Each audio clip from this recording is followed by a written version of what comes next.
Hoy los medios nos han hinchado de hayas, de alegatos, de jueces con pelucas. Pero corresponde preguntarse si es tan importante el alegato hoy de la Haya y qué implicancias tiene este tema para el momento actual en Chile. ¿Es un tema que realmente debiera movilizarnos como opinión pública? Yo creo que bastante poco. Efectivamente, hoy día fueron los alegatos y el miércoles van a ser los de Bolivia. O sea, estas eran cosas que ya sabíamos. También sabemos cuál es la postura de Chile al tema y también sabemos cuál es la postura de Bolivia. Chile va a tratar de negar la competencia en la Corte, diciendo que no tiene jurisdicción para conocer este asunto, apelando hoy día al Pacto de Bogotá, mientras que la postura de Bolivia va a tratar de apelar a los actos diplomáticos chilenos que han dado cuenta de la voluntad de Chile de negociar por una salida soberana al mar de Bolivia. Pero ¿saben qué? Este es un tema en el que Chile probablemente tiene muy poco que ganar y tiene mucho que perder, a pesar del entusiasmo del canciller. ¿Cuáles son los efectos de lo que pase en La Haya? Bueno, son dos. O Chile gana o Chile pierde. Si Chile gana, es decir, si se le reconoce la impugnación al tribunal y por lo tanto no sigue el caso, ¿qué ocurre? El tema no termina. Bolivia va a seguir actuando en su ofensiva al más alto nivel, bilateral y multilateral, tal cual lo ha hecho hasta ahora, para lograr su salida soberana al mar. Hoy día tiene 2 comisionados de alto nivel para la acción bilateral y también va a seguir actuando a nivel multilateral. Es decir, si Chile gana, la verdad que volvemos al mismo punto de partida. Ahora, si Chile pierde, bueno, va a forzar el tribunal a negociar con Bolivia. Es decir, si se acoge favorablemente la demanda, vamos a estar, para Bolivia, perdón, vamos a estar en situación de negociar con Bolivia, vamos a estar forzados a negociar con Bolivia para resolver aquellos derechos expectativos que pide Bolivia. Y la resolución de esos derechos expectativos no tienen otra forma de perfeccionarse sino con un cambio en la actual situación, es decir, con mar para Bolivia. O sea, si Chile gana, volvemos al mismo momento anterior, y si Chile pierde, estamos forzados a cambiar la actual situación. Es decir, Chile está atrapado. Esa es la mirada estratégica que tiene Bolivia y que Chile no lo tiene. A todo esto, ¿cuánto cuesta esto? Es una barbaridad. Los costos de la defensa de Chile en La Haya, por el caso Perú, se estima que fueron alrededor de 17 millones de dólares. Es decir, cerca de 9.000 millones de pesos. Solo en asesoría jurídica. Pero para este caso es probable que el tema sea aún mayor. Si se consideran las relaciones públicas, ¿no es cierto? Que este es un tema bastante más largo porque se inicia con un caso anterior.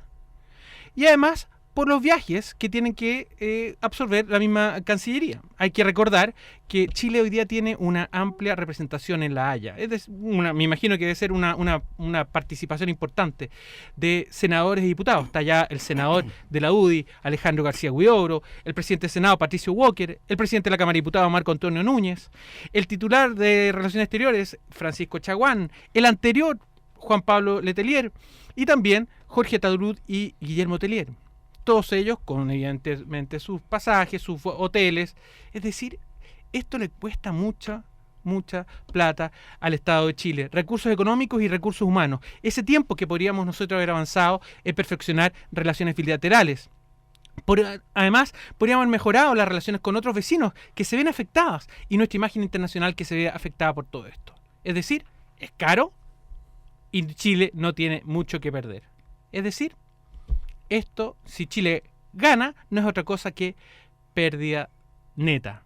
No tenemos mucho que hacer.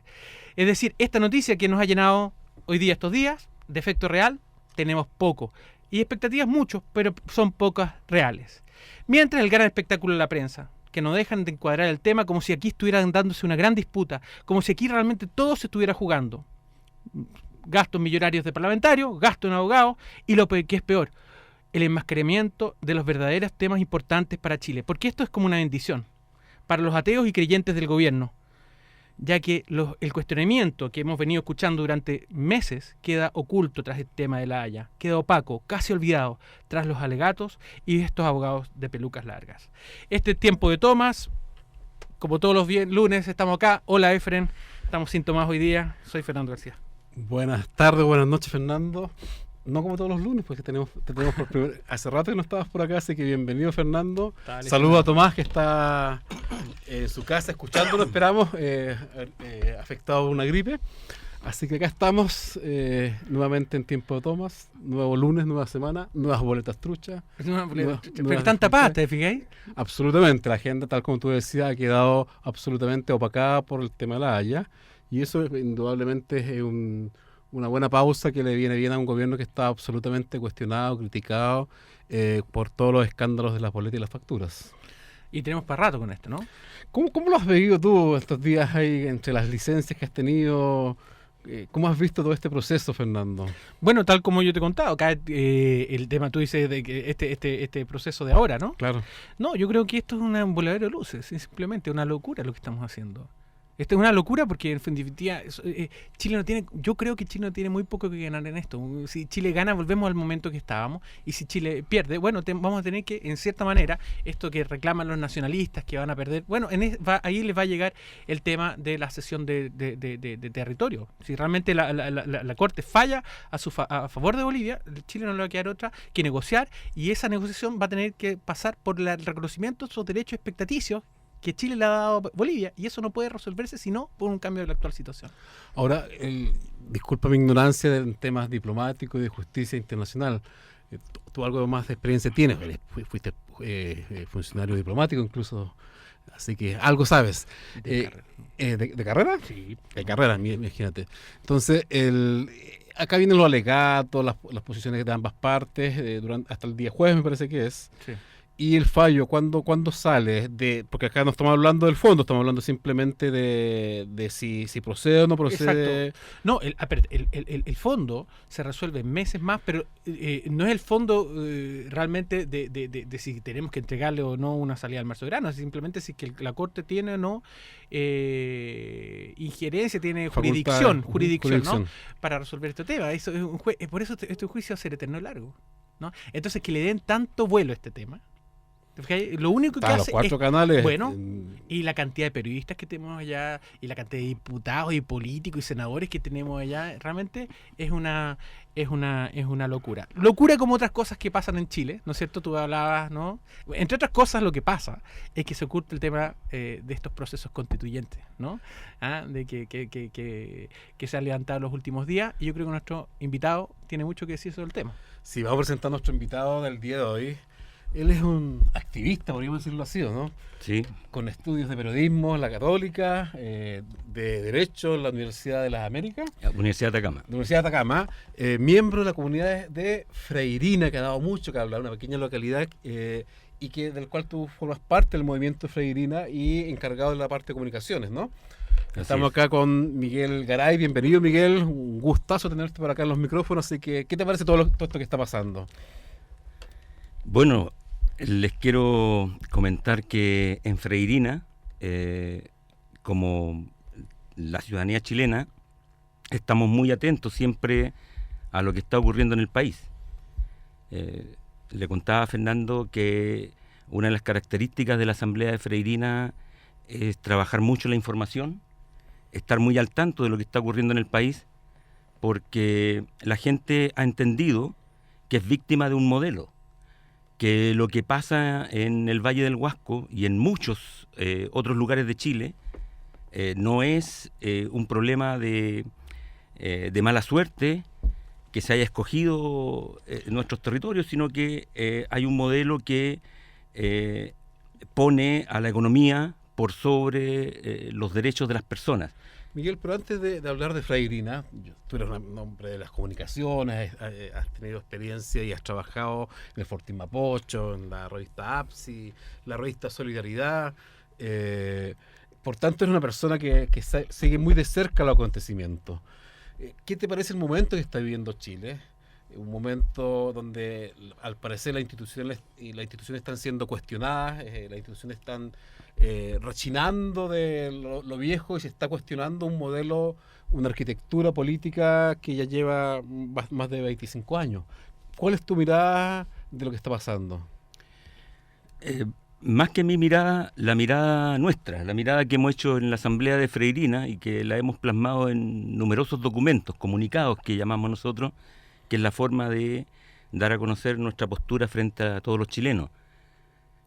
Nosotros hemos definido hace bastante rato que Chile vive una profunda crisis institucional, una crisis estructural, y que esto va a pasar necesariamente por una nueva constitución, por un nuevo modelo de sociedad, donde la ciudadanía tenga un rol protagónico, una participación decidida en el diseño de esa nueva Carta Fundamental.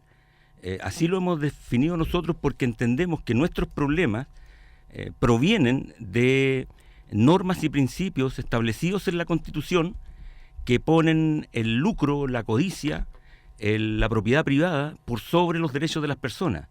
En todos los lugares donde hay conflictos, al final el Estado, representado por distintos gobiernos, de la concertación, de la alianza, termina favoreciendo los intereses del poder económico. Y eso no es casual. Eso es porque esta institucionalidad está diseñada para favorecer los intereses de las grandes empresas, para permitirles adueñarse, apoderarse de los recursos de todos los chilenos y explotar sin mirar las consecuencias que se pueda causar en las comunidades y en las personas. Fíjate que en Atacama llegó un momento en que frente al tema de Punta Alcalde y de AgroSuper, un Ceremi, Barrio Nuevo, llegó a decir que la gente que no quería desarrollo y que se oponía a AgroSuper tenía la opción de irse. De irse. Es decir, el privilegiar el interés privado por sobre los intereses de las personas. Miguel, el caso de la Asamblea de Freirina, hoy día podemos decir que es un caso exitoso de asambleísmo, ¿no? A mí me gustaría contar en cierta manera cómo opera en lo formal. Ahora que estamos pensando el cuento del proceso constituyente o una asamblea constituyente. Mucha gente no sabe lo que es una asamblea. Me gustaría que tú contaras, porque además todas las asambleas son distintas, operan de una manera distinta. En lo formal, ¿cómo opera la asamblea freirina y cómo crees tú que qué elementos crees tú que tiene esa asamblea que puede ser un ejemplo para una asamblea constituyente en Chile? Que bueno, es súper importante ese tema porque la verdad es que nosotros hacemos un esfuerzo por contar, por transmitir nuestra experiencia. Era común que en localidades donde había conflictos con megaproyectos, la gente se uniera, se organizara, luchara. Si lograba resolver el conflicto a su favor, después de eso se desorganizaba y volvían a la vida cotidiana. Lo que se hace en Freirina es, en el proceso de lucha contra AgroSuper, y que además AgroSuper lo simboliza, porque ya el Valle venía luchando contra Barrick, contra Punta Alcalde, contra la CAP, que es la productora de hierro, contra Guacolda, que tiene 5 plantas termoeléctricas metidas en Huasco. Bueno, en ese proceso la gente entendió que había que mantener la organización. Y yo creo que eso es lo primero que se aprendió en Freirina, que después de AgroSuper no había que sentirse victorioso, porque los problemas continuaban y porque la arremetida iba a ser mayor, porque el adversario también aprende. Y ellos iban a entender que para poder instalar Punta Alcalde, que es una termoeléctrica monstruosa, que está diseñada para ser la más grande de Sudamérica, que va a estar a 25 kilómetros de Guacolda, es decir, nosotros vamos a tener 10 centrales termoeléctricas en 25 kilómetros. 10. Es una locura. Entonces, lo primero es que la gente aprendió que la asamblea tenía que ser una organización permanente. Lo segundo, la transversalidad. ¿Quiénes participan en la asamblea? Cualquier vecino. Cualquiera que levante la mano. Cualquier vecino que en este momento, hoy día, está reunida la asamblea de Freirina. A esta hora. A esta hora hay asamblea en Freirina. El sábado también hay asamblea en Freirina. Y a esta hora se están analizando los temas que más preocupan, como por ejemplo el tema de Barrick, el tema, se habla mucho de que va a volver AgroSuper, se habla de que ya está todo listo para que entre en ejecución un proyecto gigantesco que se llama Cerro Blanco, de titanio, con un relave a 15 kilómetros de Freirina. Entonces, la comunidad sabe que la única manera de que se respete su cultura, su territorio, sus tradiciones, el lugar donde quieren vivir y seguir viviendo, es organizándose y luchando con toda la fuerza, entendiendo que los gobiernos no son aliados, que los gobiernos están comprometidos con los intereses del poder económico y no con los intereses de las comunidades. Bueno, estamos en tiempo de tomas, en la Radio Universidad de Chile, la radio que piensa. Estamos conversando con Miguel Garay, miembro de la comunidad freirina y del movimiento freirina. Y como siempre, todos los días lunes, después de la pausa, que no es pausa comercial, sino que es una pausa que hacemos a las 8:30, abrimos los teléfonos para que los auditores nos puedan escuchar, para lo cual tienen que llamar a los teléfonos 2977-1579, 2977-1579 o al 2977-1580. Estamos conversando, como decíamos, con Miguel Garay, miembro de la comunidad freirina, la asamblea freirina, acerca de los movimientos sociales, acerca... Tú hablabas de... Lo primero que te pregunto, hay muchos auditores que han escuchado hablar de Freirina, pero no saben dónde está, cuántos habitantes tiene, es puerto, está al interior. Cuéntanos un poquito de la comunidad de Freirina. Bueno, Freirina está a 30 kilómetros de Vallenar, que es la capital provincial, hacia la costa, y a 25 kilómetros de Huasco, que es la costa misma, que es el puerto. Freirina es una comunidad de 6.000 habitantes, mayoritariamente dedicada a la pequeña agricultura, a la crianza de caprinos y a la pequeña minería. Ahora, uno escuchándote, Miguel, la verdad es que los datos que das, casi como si fuera normal, son impactantes. Proyectos gigantescos como AgroSuper, Punta Alcalde, Guacolda, la misma Barrick y ahora Cerro Blanco. La CAP. La propia CAP. Proyectos gigantescos, todos localizados en un radio de kilómetros muy, muy cercano. ¿Por qué se elige? ¿Por qué se castiga de tal manera? ¿Hay alguna explicación? ¿O es que simplemente es casualidad, coincidencia que todos estos proyectos llegaran a localizarse en esa zona? Bueno, es un valle que tiene muchas riquezas naturales. Entonces, obviamente que desata la codicia de las grandes empresas, de las grandes mineras, de las generadoras eléctricas que ya a esta altura ha quedado absolutamente claro lo que nosotros denunciábamos hace 2-3 años, que la verdad, el fondo es que las eléctricas necesitan alimentar a las mineras. Esa es la verdad. La instalación de Punta Alcalde apunta a alimentar 4 a 8 megaproyectos mineros más. Entonces, claro, es un valle que tiene mucha riqueza y esto tiene que ver con el diseño de sociedad, porque uno de los temas que tenemos que discutir en la nueva Constitución es cómo va a ser la explotación de nuestros recursos, que hoy día han sido entregados a la empresa privada, han sido desnacionalizados las riquezas minerales, y eso es un tema que también entendemos que debe ser discutido en la nueva constitución que se tiene que dar a la ciudadanía, porque ahí hay que resolver el problema de fondo, ahí hay que resolver cuál va a ser nuestra política minera y cuál va a ser nuestra política extractiva. Hoy día es una política que está entregada absolutamente a la voracidad del capital transnacional y de la empresa privada que explota a la mayor velocidad posible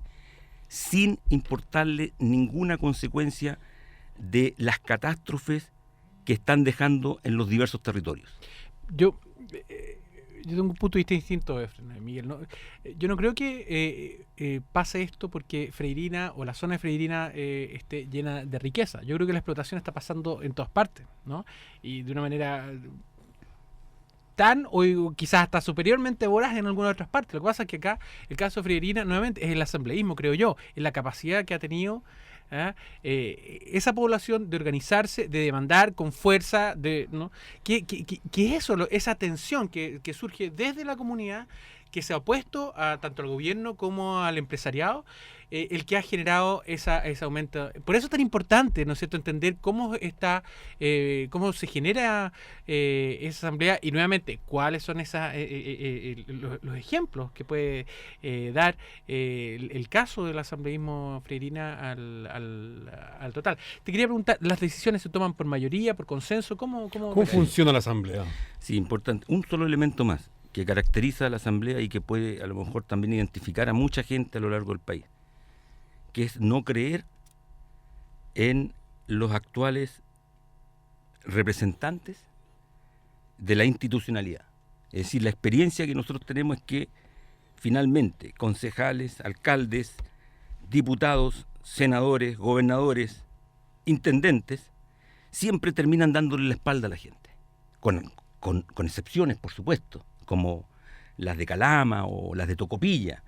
Hay excepciones, pero lo normal es que la gente hace rato, y esto se manifestó ya en el conflicto con AgroSuper, dejó de creer en los representantes de la institucionalidad. Por ejemplo, cuando se iniciaron las asambleas, se sacó, literalmente, se sacó de la asamblea a un par de diputados que intentaron entrar a la asamblea. Se les sacó. Y se les dijo que ellos no tenían nada que hacer ahí, que los voceros de la asamblea freirina iban a ser los interlocutores ante las autoridades. ¿Quién era ese diputado? Entre ellos el diputado Robles, que es el alcalde de Vallenar. Los sacaron del centro cultural, que era donde se estaba realizando una asamblea con más de 300 vecinos. Bueno, esa es otra característica importante, el entender que la interlocución es directa. Asamblea, sus voceros son los voceros ante las autoridades. ¿Cómo funciona la asamblea? Con algo que es súper importante, entendiendo que la decisión es colectiva. Por eso se discute, todos los vecinos que tengan una opinión que dar, la entrega. ¿Un vecino por casa? ¿Cómo es el...? No, mira, por ejemplo, se convoca la asamblea de hoy día. Se dice, asamblea de hoy día es en el local de Centro, Freirina Centro, que es un local de una junta de vecinos que está en la Plaza de Armas. Se sesiona con puertas abiertas y los vecinos que quieren concurren. Hay vecinos que participan habitualmente. Hay otros vecinos que participan en forma más intermitente. Y cuando hay un conflicto más grave, más delicado, o una decisión más importante que tomar, por ejemplo, cuando se tomó la decisión de emplazar a la presidenta Bachelet para que pusiera término a revocara las RCA, las resoluciones de calificación ambiental, de Barrick, de AgroSuper y de Punta Alcalde, eso fue una decisión de la asamblea, porque Bachelet venía instalándose. Entonces la asamblea dijo, queremos que de inmediato se defina cuál va a ser su actitud, si va a estar con la comunidad o va a estar con los megaproyectos. Por lo tanto, ese acuerdo de asamblea se plasmó en un comunicado y en una carta a la presidenta Bachelet, que se vino a dejar a La Moneda. Se le entregó la carta, se recepcionó la carta y nunca se contestó la carta. Jamás la presidenta de la República le respondió a los vecinos de Freirina. ¿Por qué crees tú? Porque simplemente lo que nosotros interpretamos fue que el no responder era darnos la espalda. Porque ante la demanda de revoque las RCA de Barrick, de AgroSuper, que está vigente, la RCA de AgroSuper está vigente. ¿Está vigente en este momento? Está vigente. AgroSuper vuelve en el momento que quiera. Y Punta Alcalde, ella optó por no contestar a la comunidad freirina. Y eso fue interpretado simplemente como una postura de la Presidenta de la República a favor de los megaproyectos. ¿Y tú cómo calificarías esa acción de la Presidenta?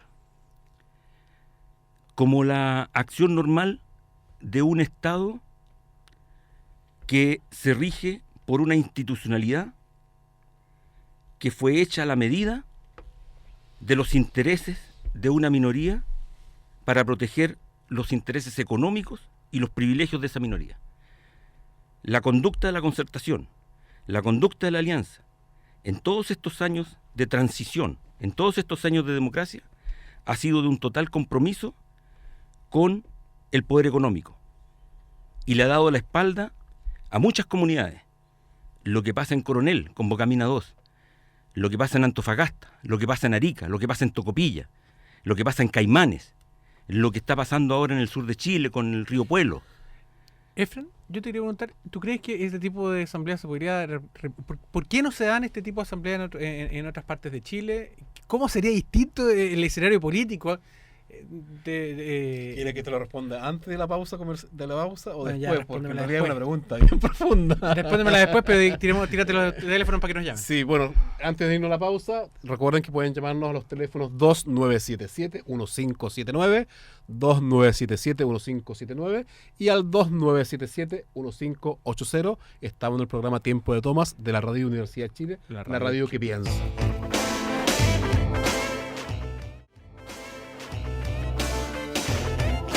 En Radio Universidad de Chile estamos presentando Tiempo de Tomas, una mirada humanista del acontecer político, social y cultural de Chile y el mundo.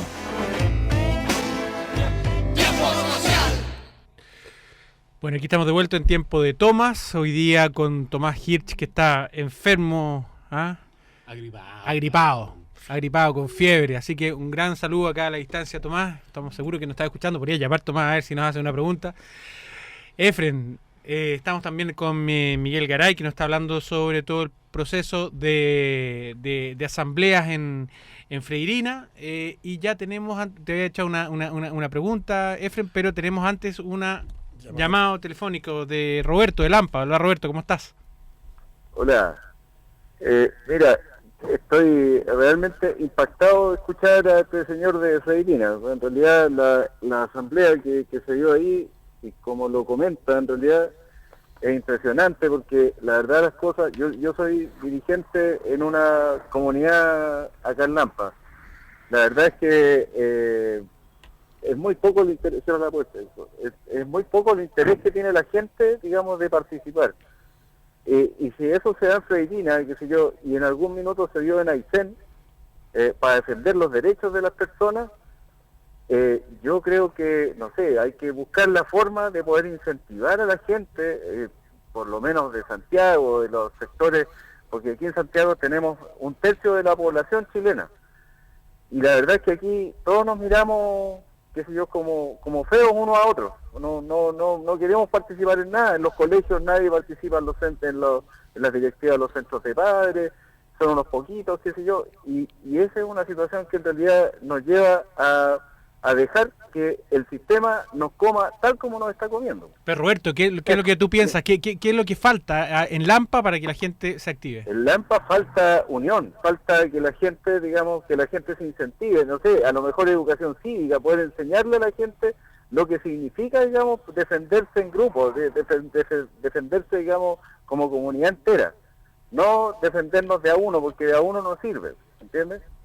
Perfecto, Roberto. Vamos a ver si Miguel te puede dar algún punto de vista que te sirva. Roberto toca un punto re interesante e importante y que de alguna manera especialmente lo había planteado Miguel, que este proceso de que la gente toma conciencia, se empodera, dice ahora, se habla mucho del empoderamiento, pero finalmente cobra conciencia de que en definitiva, si cada uno sigue haciendo su vida pequeña, su vida individual, si cada uno se preocupa solamente apenas de su hijo y de su familia, la verdad es que el gran poder económico puede pasar por encima de todo. Entonces, al parecer, escuchándote Miguel y escuchando a Roberto, veo que en definitiva en Freirina hubo un cambio de conciencia en ese sentido, en la comunidad, que en algún minuto toma la resolución del actuar colectivo. ¿Cómo es ese proceso? Bueno, hay una frase que nosotros reiteramos siempre en nuestros comunicados que dice que abandonados por el Estado, nos nace el derecho soberano a defender nuestro territorio y nuestros derechos. Es decir, lo que nosotros entendemos es que el camino de negociar con las autoridades, de formar mesas de diálogo con las autoridades, ha sido un camino histórico para burlarse de la gente. Ha sido un camino que ha usado la clase política chilena para burlarse de la gente.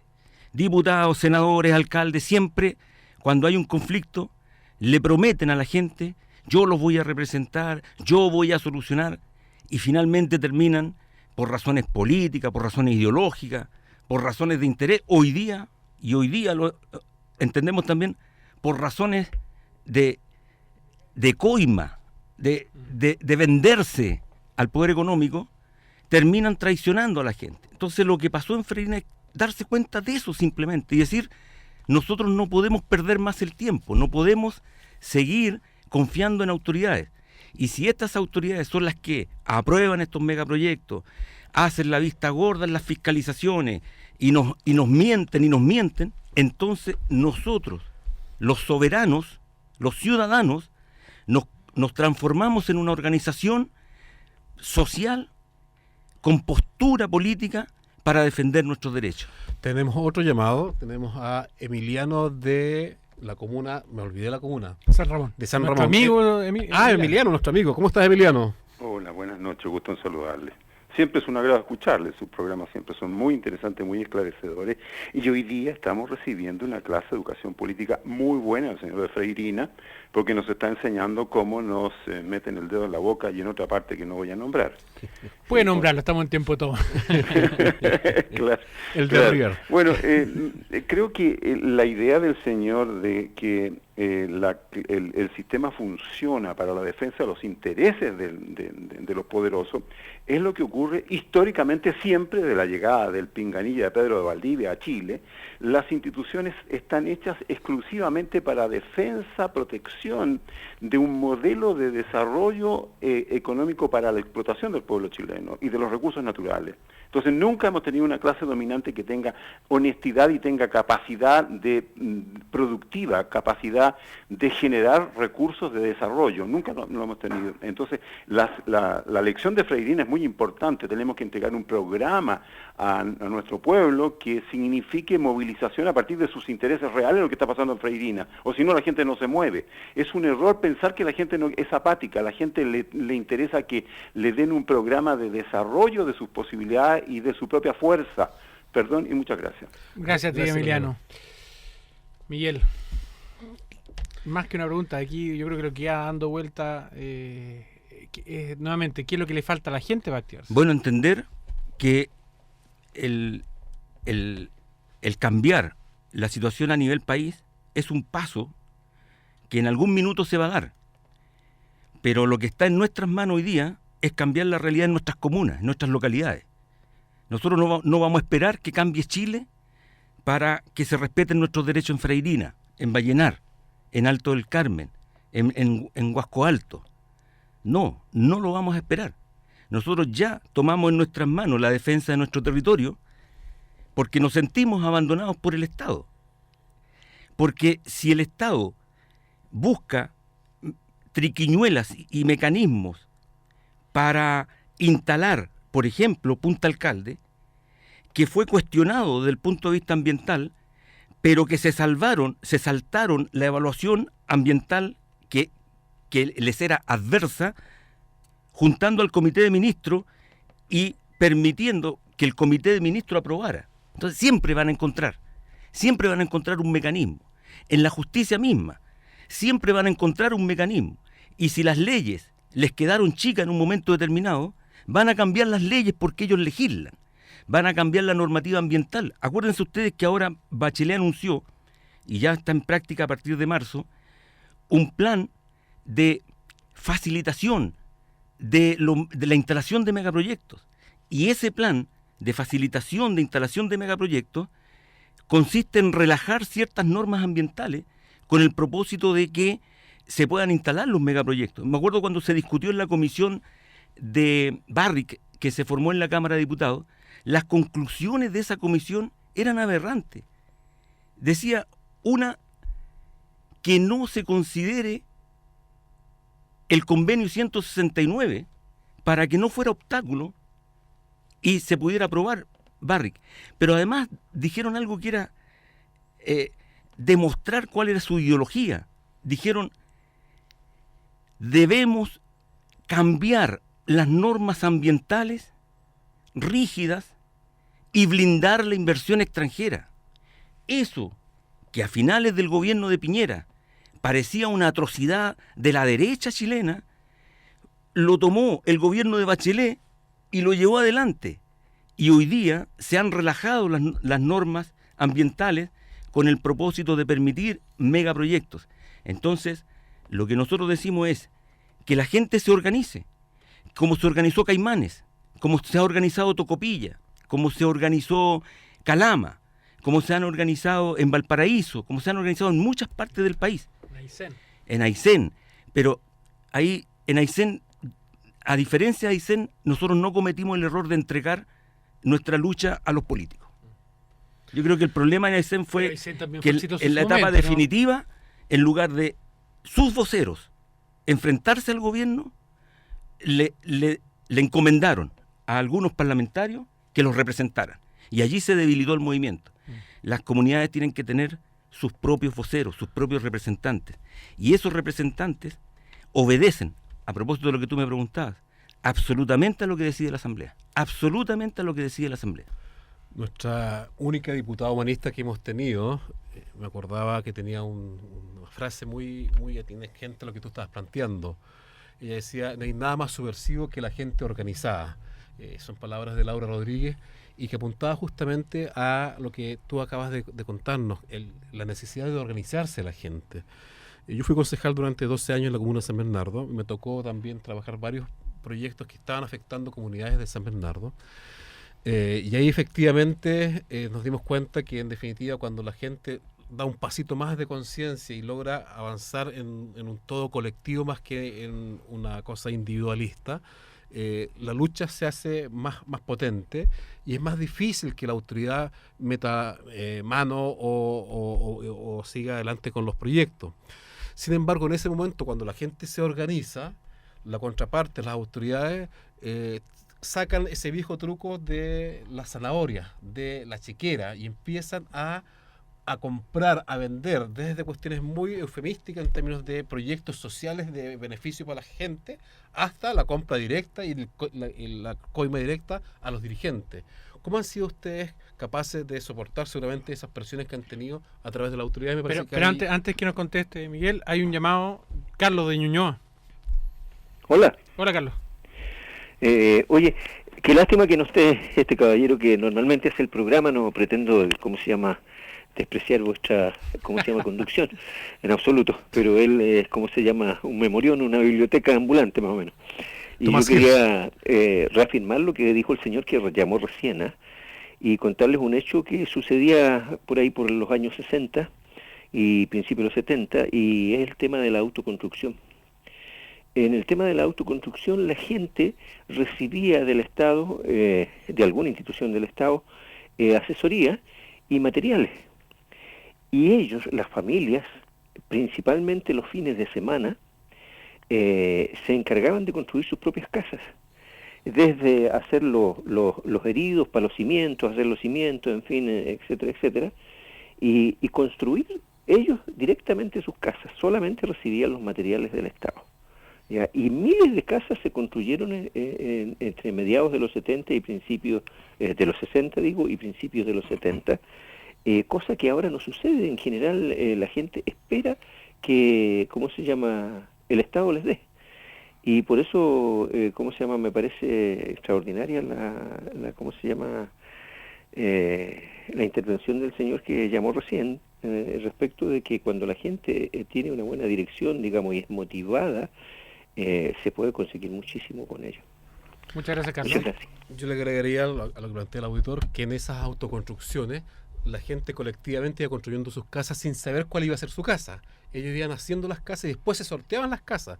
Y eso pasó en toda la zona de San Miguel, La Cisterna, El Bosque, San Bernardo y la zona norte también. Entonces realmente el fenómeno o el poder de lo colectivo es realmente importante y hay huella y experiencia en este país. Miguel, ¿cómo han soportado o cómo han logrado sortear las presiones de las autoridades cuando llega comprando dirigentes o cuando llega ofreciendo puestos de trabajo o cuando llega ofreciendo cosas que históricamente las comunidades no han tenido, agua potable, luz eléctrica, ese tipo de cosas? Mira, una de las ventajas que tiene la comunidad cuando se organiza es que cuenta con un arsenal de inteligencia que es difícil encontrarlo en otro lugar. Voluntariamente participan de la asamblea profesionales, médicos, arquitectos, psicólogos, abogados, periodistas, dueñas de casa, agricultores, mineros. Es decir, cuando se organiza la ciudadanía, la comunidad, echa mano a toda la inteligencia que tiene esa comunidad. Y eso permite que en el momento de la reflexión colectiva, las ideas que van surgiendo son impresionantes. Muchas de las cosas que hizo Freirina no fueron fruto de algo que se le haya ocurrido a una dirección. Fueron las decisiones que se tomaron en la asamblea. Y todo lo que hace Freirina, absolutamente todo, es fruto de lo que se acuerda en la asamblea. Es decir, el respeto a la decisión colectiva es absoluto. Y los voceros son esencialmente transitorios.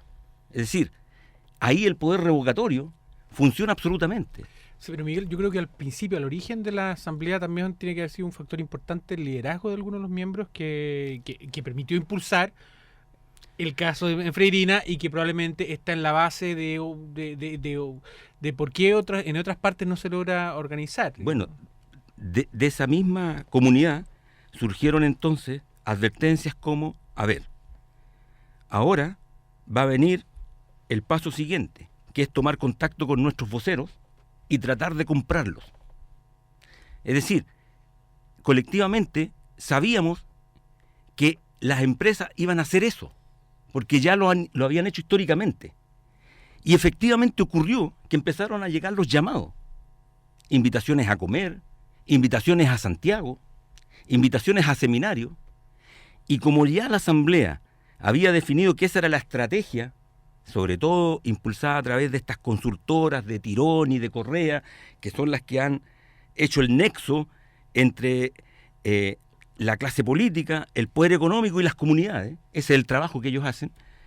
Bueno, nosotros también habíamos estudiado cómo se comportaban, por ejemplo, las consultoras de Tironi, cómo habían actuado en otros conflictos.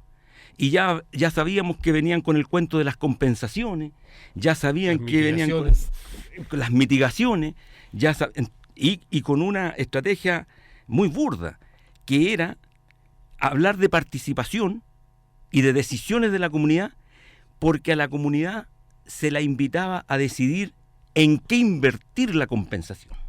Entonces, si la comunidad decidía que fuera en la construcción de un estadio o en la construcción de una plaza, entonces ya con eso ellos habían cumplido con la necesaria participación de la comunidad. Todo eso lo conversábamos en la asamblea, por lo tanto estábamos preparados. Y cuando ellos llegaban con estos cuentos chinos, nosotros simplemente no caíamos en ese juego. Entonces yo diría que una de las experiencias que a lo mejor se pueden transmitir de Freirina es la confianza total en la ciudadanía y mucha desconfianza en las instituciones. Oye, Fren, pero ya, una cosa son las comunidades. ¿Los partidos políticos tú crees que son incapaces también de liderar un movimiento como este? ¿Qué ha pasado con el Partido Humanista, con el Partido Comunista, con el partido, qué sé yo, con los partidos que se vinculan mucho más con las bases? ¿Por qué no han sido tampoco capaces de ser una fuente catalizadora que permita que la gente se organice? O sea, yo creo que hay partidos de sello antiguo, del siglo pasado o incluso antepasado, que miran a la sociedad de una manera distinta a lo que está sucediendo con los movimientos sociales. partidos que se plantean como la vanguardia de ciertas cosas y que por tanto los que van a liderar son muy desconfiados de la decisión colectiva que hablaba Miguel, son muy desconfiados de la inteligencia conjunta que está presente en cada una de las asambleas. En el caso nuestro, los humanistas, en realidad, siempre hemos tendido al partido nuestro como un instrumento al servicio del movimiento social, y de ese punto de vista siempre hemos planteado que la horizontalidad y que la inteligencia conjunta siempre va a ser mayor que la inteligencia individual, y que los aciertos son del conjunto y los errores son personales, incluso somos bastante más drásticos. Entonces, desde ese punto de vista, lo que está pasando en ciertas comunidades, a nuestro juicio, son síntomas de lo que viene. Donde viene una descomposición muy grande de un Estado, producto de que detrás de ese Estado está cooptado por las multinacionales y los grandes grupos económicos, y por tanto se va a empezar a producir un quiebre en todo el tejido social, y van a quedar las comunidades absolutamente huérfanas en una cierta orfandad que va a obligar necesariamente a tomar conciencia de que la única forma de sobrevivencia será lo que ha estado relatando hoy día Miguel, en términos de las decisiones colectivas, en términos de asumirse como comunidad, en términos de asumirse como seres humanos gregarios y colectivos, que solos en realidad es muy difícil sobrevivir. El ser humano no tiene garra, no tiene colmillos, no tiene por sí solo no puede sobrevivir si no es por lo gregario y si no es por el espíritu conjunto. Entonces, desde ese punto de vista, estamos de alguna manera presenciando síntomas de lo que viene. Ahora, no sabemos si esto va a consolidarse, y creemos nosotros que tiene que ser consolidado, y por tanto nosotros siempre hemos planteado que el rol del Partido Humanista es justamente fortalecer el movimiento social, denunciar todas aquellas instrumentalizaciones que se vayan produciendo o todas las cooptaciones que se puedan ir produciendo, tal como ha señalado Miguel. Entonces, desde ese punto de vista, la verdad es que nosotros estamos observando, tratando de ayudar lo que sea posible para que estos movimientos sociales se fortalezcan. Oye, ¿no creen que es una buena oportunidad, o quizás no lo es, este llamado a la presidenta a hacer un proceso constituyente? ¿Es una noticia para el asambleísmo o quizás es una forma justamente de hacerlo más lento? Miguel. Bueno, nosotros, yo creo que sería suave si dijera que miramos con desconfianza. Simplemente no creemos en lo que pueda provenir de la élite política y de la élite empresarial. Y no creemos porque entendemos que lo que ellos tratan de hacer es revivir o mantener respirando a una institucionalidad moribunda. Y lo que Chile necesita es un nuevo diseño de sociedad, y ese diseño de sociedad tiene que nacer de la ciudadanía. Ya basta de que esta clase política crea que puede decidir por todos los chilenos. Los chilenos han demostrado en el último tiempo la inmensa madurez, la inmensa capacidad para analizar. No es casual lo que se expresa en las encuestas. Eso que se repite en una y otra encuesta no es casualidad. La desconfianza en las instituciones, el alto grado de no participación en las últimas elecciones, son hechos políticos, son formas de expresarse que tiene la ciudadanía, de decir no creemos más en esta institucionalidad, ni tampoco estamos dispuestos a ir a las urnas para que ustedes se sigan legitimando. Esto que estoy planteando, por ejemplo, no es algo que piense yo, es algo que ha planteado la Asamblea Freirina, y lo planteamos también como un acuerdo de la Asamblea Todos Somos Asamblea, que es una instancia de coordinación que nació en Freirina, el primer encuentro nacional de asambleas, y el segundo encuentro se hizo en San Antonio. Allí se planteó que en los movimientos sociales, las asambleas allí representadas, no participaban del proceso electoral porque no creían que la solución a los graves problemas de Chile estén en la clase política. Entonces, la verdad es que nosotros creemos que cuando se buscan palabras tan ambiguas como proceso constituyente, bueno, es una generalidad que no define nada. La Constitución del 80 también pasó por un proceso constituyente.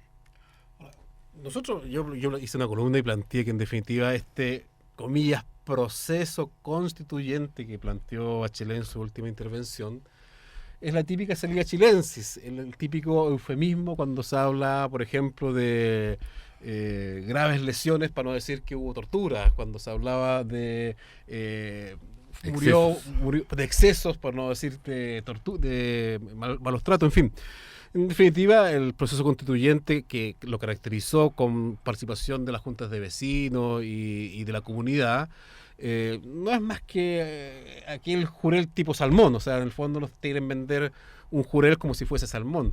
En definitiva, acá estamos hablando de que la Asamblea Constituyente tiene que ser un proceso que la gente tenga poder de decisión real, y no que se lo invita a un tecito o a una reunión muy manejada y muy manipulada por las distintas autoridades, para escucharlo, y después finalmente quien toma la decisión son las propias autoridades y no la gente. Entonces, en definitiva, acá, ¿qué estoy imaginando yo? Vamos a esperar, espero equivocarme, pero yo creo que cuando la presidenta anuncie el detalle de su proceso constituyente, vamos a estar viendo un calendario de encuentros donde las autoridades, intendentes, gobernadores, alcaldes se reúnen con la comunidad, lo escuchan, hacen como que lo escuchan, reciben las propuestas, y después quien las sintetiza y quien dice esto sí y esto no, van a ser las propias autoridades, y va a ser la propia presidenta Bachelet que se la envía al Congreso, y que el Congreso finalmente sean esos parlamentarios de las bancadas Penta, SQM y otros los que resuelvan. Entonces, en definitiva, ese proceso constituyente, a mi juicio, está destinado a ser un como sí, que no tiene ningún peso real, y que es otra burla hacia la participación real de la ciudadanía. Sí, porque tal como decía Miguel, o sea, proceso constituyente incluso fue lo que ocurrió en la época de la dictadura, ¿no? Hubo un proceso constituyente, o sea, decir proceso constituyente es no decir nada, en definitiva, ¿no? Lo único que realmente está diciendo es, yo creo que es el síntoma, a propósito de que estamos síntomas, ¿no? El síntoma es que no quiero decir asamblea, ¿no? Yo creo que es el pánico, la participación, es no decir asamblea, gente, el temor a que la gente vaya tomando resoluciones, esa mirada donde existe una élite que piensa y el resto que obedece. Miguel, ya, ahora nos quedan pocos minutos. ¿Qué es lo último que ocurrió en Freirina y hacia dónde va? ¿Cuál es lo más actual? Bueno, en Freirina estamos muy preocupados por el tema de la termoeléctrica Punta Alcalde, que a pesar de que se anunció una suspensión, la resolución de calificación ambiental existe. En cualquier momento ellos ya están trabajando, están moviendo equipos, maquinaria. Nos tiene muy preocupado el problema de Cerro Blanco. Cerro Blanco, ese proyecto es bastante desconocido acá en la región metropolitana. Bueno, estamos bien preocupados nosotros porque es un proyecto de titanio, es un mineral que no se tiene mucha información respecto de las consecuencias que puede generar su explotación. Sabemos que se proyecta un relave, que va a ser el relave más grande de Chile, y que ese relave va a estar instalado en la altura a 15 kilómetros de Freirina. Es decir, vamos a tener un relave en la cabecera. Todo esto tiene preocupada a la gente. Estamos reuniendo antecedentes, estamos recopilando más información, porque la verdad es que nosotros sí tenemos la decisión de defender nuestro territorio. En el último comunicado, nosotros decidimos informarle a los chilenos que entre someternos o luchar, hemos decidido luchar. O sea, aquí nos dan dos caminos: o nos sometemos y aceptamos todos los megaproyectos, cosa que nosotros no aceptamos, o simplemente nos queda el camino de luchar y defender nuestro territorio. Bueno, se nos ha acabado el tiempo, estamos llegando a nuestro fin del programa. Agradecerte, Miguel, a ti y a toda la comunidad freirina. La lucha que están dando es un ejemplo para muchas comunidades y para muchas organizaciones y para todo el país. Cuando la gente asume su protagonismo y asume su mirada colectiva, es re importante. Así que un gran saludo a Tomás, y con Fernando nos vemos el próximo lunes. Muchas gracias por todo. Gracias, Miguel. Gracias a ustedes.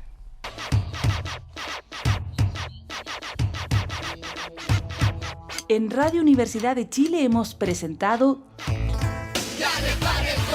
Tiempo de Tomas, una mirada humanista del acontecer político, social y cultural de Chile y el mundo, con la participación de Fernando García Nadaf, Efrén Osorio y Tomás Hirsch junto a sus invitados. Nos encontramos el próximo lunes a las 8. Despeínate, indígnate y súmate a Tiempo de Tomas.